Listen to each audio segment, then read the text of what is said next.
name's Christy Crabtree. The book I intend to write doesn't have a name yet. There's some rough ideas, but I don't know that I've settled on a name. But it's about healing and really reawakening the forgotten self. Both, I guess we were talking about pyramids, right? That lower part of ourselves, and then ascending into the upper part of ourselves and healing those lower parts of ourselves so we can experience and awaken those spiritual portals that lead us to remembering our past and the truth of who we are. So for me, the greatest miracle would be, I feel like God's given me these visions for this book, and He's trusted me with them. And for me, the greatest miracle would be to trust myself, to carry this message as much as He trusted me to give me these messages, to bring it to the world. I wish I could say that I feel really confident, but I don't. You know, I feel like that's a big ask, but part of me trusts that that can happen, and that's why I'm here. I'm Christy Crabtree. It is day one. I think my breakthrough today was really just kind of trusting the flow of the process. There were definitely some blocks today that I had to overcome, but I feel like as the day progressed, things just kept moving forward, and it felt like this kind of organic unfolding, you know, just between the breath work and doing the ceremony in the morning, things just started to really gel and click, and the process started to move. There was definitely a shift and some forward movement that gave me some hope. I think I'm just excited to see what tomorrow brings. Tomorrow I'm hoping I have a little bit more time to sit with the book and the words and just let it move. I'm Christy Crabtree. My day two breakthrough, I think, was organization. Day two was a fun day. You know, the stars are my favorite, and so is the ocean, and I got to combine those two things in the evening.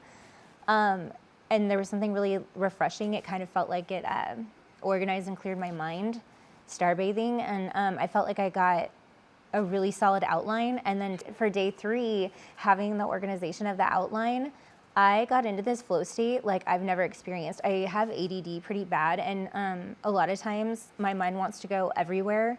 And it's hard for me to stay really intensely focused on one thing for more than, you know, maybe an hour or two at a time. Today I couldn't come up for air. I lost time. I was on my balcony without taking much of a breath, and I think I wrote close to 20,000 words today. Like, it totally shocked me. And honestly, I think if I could have skipped dinner and kept writing through it, I probably would, but I don't want to be hungry, so I'm not going to. I'm Christy Crabtree. The week is coming to an end, and I don't feel ready for it to come to an end because this whole week has been full of miracles for me.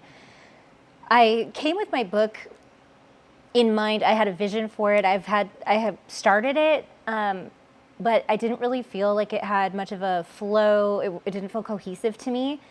But with Kira's help, with the synergy between her and I and the island and the nurturing that I feel like I received here, my nervous system just got really relaxed and calm, and it just really allowed the book to flow for me in a way that just feels really organic and cohesive now.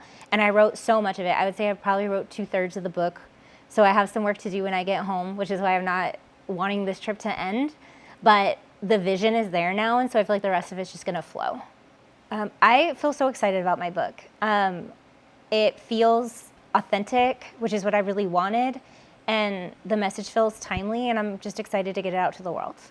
This trip was so much more than I expected. I learned so much about myself between, you know, the equine therapy. That was a really impactful day and session for me. The breath work was incredible.